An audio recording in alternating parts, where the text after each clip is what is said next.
Belgija je postala ključna tačka u raspravi o ruskoj imovini zamrznutoj nakon početka rata u Ukrajini.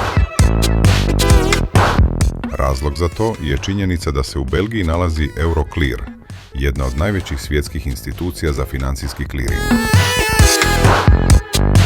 Preko Eurocleara čuva se najveći dio zamrznute ruske državne imovine u Europi. U javnosti se često govori o oduzimanju te imovine, ali pravno gledano ona je zasad samo zamrznuta. Zamrzavanje znači da se imovina ne može koristiti, ali formalno i dalje ima vlasnika. Trajna konfiskacija, s druge strane, otvorilo bi ozbiljna pitanja međunarodnog prava.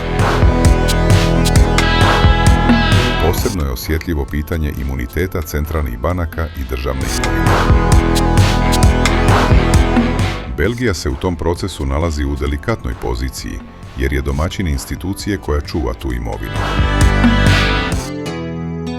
Svaka odluka o raspolaganju ruskom imovinom nosi potencijalne pravne i financijske posljedice. Zbog toga se u Belgiji vodila rasprava između političkog pritiska i pravne odgovornosti. Nakon višemjesečnih rasprava, evropske države su se odlučile za oprezan kompromis. Umjesto trajne konfiskacije ruske državne imovine, odlučeno je da se koriste isključivo prihodi i kamate koje ta zamrznuta imovina generiše, dok sama glavnica ostaje netaknuta.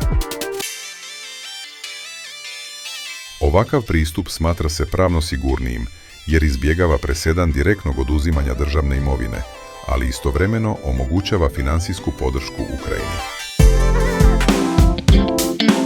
Kritičari upozoravaju da bi ovakav presedan mogao imati dugoročne posljedice po globalni financijski sistem.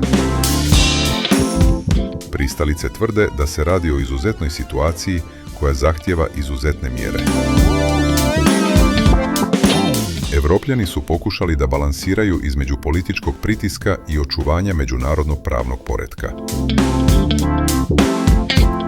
Pitanje koje ostaje otvoreno jeste da li se u Belgiji danas pišu pravila koja će važiti i sutra.